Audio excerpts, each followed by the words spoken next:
ખેડા જિલ્લાના કપડવંજ તાલુકાના નવાપુર પ્રાથમિક શાળાના આચાર્ય અને બીએલઓ રમેશભાઈ પરમારનું હૃદયરોગના હુમલાથી નિધન થયું છે।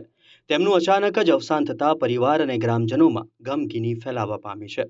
બીએલઓની કામગીરીને કારણે તેઓ સતત ડિપ્રેશનમાં રહેતા હોવાનું તેમજ શાળાથી આવ્યા બાદ પણ મોડી રાત સુધી બીએલઓની કામગીરી કરવી પડતી હોવાના કારણે તેમને હૃદયરોગનો હુમલો આવવાથી મોત થયું હોવાનો પરિવારજનો આક્ષેપ કરી રહ્યા છે। શાળાએથી આવ્યા બાદ મોડી રાત સુધી કામગીરી કર્યા બાદ સૂતા પછી સવારે તેઓ ઉઠ્યા જ નહોતા। પરિવારજનો દ્વારા તેમને તાત્કાલિક હોસ્પિટલ ખસેડાયા હતા, જ્યાં ડોક્ટર દ્વારા હૃદયરોગના હુમલાથી મૃત્યુ થયાનું જણાવ્યું હતું। કપડવંજ તાલુકાના જાંબુડી ગામમાં મૃતક રમેશભાઈ પરમાર પરિવાર સાથે રહેતા હતા। તેઓ નવાપુર શાળામાં આચાર્ય તરીકે ફરજ બજાવતા હતા। સાથે તેઓ બીએલઓ તરીકે કામગીરી પણ કરતા હતા, જેને લઈને તેમને કામનું ભારણ રહેતું હોવાથી દોડધામ અને ઉજાગરા કરતા હતા, જેને કારણે સતત તણાવમાં રહેતા હોવાથી તેમને હાર્ટ એટેક આવવાથી મોત નીપજ્યું હોવાનો આક્ષેપ પરિવારજનો કરી રહ્યા છે, જેને લઈને તેઓએ રોષ પણ વ્યક્ત કર્યો છે। મૃતકના પુત્રી શિલ્પાબેને જણાવ્યું કે મારા પિતા બીએલઓની કામગીરી કરતા હતા। કામનું પ્રેશર વધારે હતું। અહીં અમારે ઘરે નેટવર્કનો પ્રોબ્લેમ હતો, તો તેઓ દૂર જઈને બીએલઓની કામગીરી કરતા હતા। મોડી રાત સુધી તેઓ 6:30 થી 7 વાગે ઘરે આવ્યા બાદ ફ્રેશ થયા અને પછી થોડી વાર બેઠા, ચા પાણી કર્યું અને પછી કામગીરી માટે બહાર ગયા હતા। થોડે દૂર જ્યાં નેટવર્ક આવે ત્યાં જઈને કામગીરી કરી 11:30-12 વાગ્યા જેવું થઈ ગયું હતું, ત્યારે તેઓ ઘરે પરત ફર્યા હતા। તેમને ખાવાનું પૂછ્યું પણ ખાધું નહોતું। પછી થોડી વાર સુધી લખતા હતા અને પછી સૂઈ ગયા અને પછી સવારે ઉઠ્યા જ નહીં। મારું નામ નરેન્દ્રભાઈ દીપસિંહ, ગામ જાંબુડી।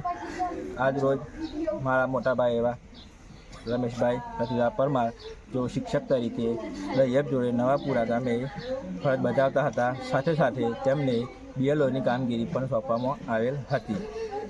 આજ રોજ તેઓ બીએલઓની કામગીરી પૂરી કરી સાંજે 7:30 ઘરે આવ્યા, ત્યારબાદ ફ્રેશ થઈ ચા બા પીને ફરી પાછી બીએલઓની કામગીરી માટે બેઠા હતા।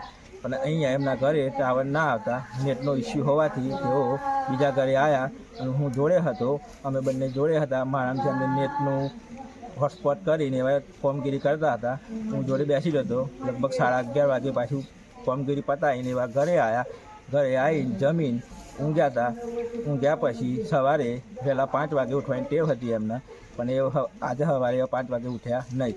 એટલે ઘરના વ્યક્તિઓએ તપાસ કરી, તપાસ કરતાં જણાવ્યું તો સવારે ઉઠતા નહોતા। એટલે અમે પ્રાઇવેટ ગાડી મારફતે એમને દવાખાને લઈ ગયા। ત્યાં આગળ દવાખાને ડૉક્ટરને તૈયારી બોલાયા ઇમરજન્સી। ડૉક્ટર ત્યાં આવ્યા, ચેકઅપ કર્યું, રૂટીન જોયું તો ત્યાં આગળ ડૉક્ટરે એમને મૃત જાહેર કર્યા। એટલે આ બીએલઓની કામગીરીના સતત પ્રેશરના લીધે આ બન્યું હોય એવું લાગી શકે। મારું નામ ઈશ્વરભાઈ રતિલાલ પરમાર છે, ગામ જાંબુડી। મારો ભાઈનું નામ રમેશભાઈ રતિલાલ પરમાર છે।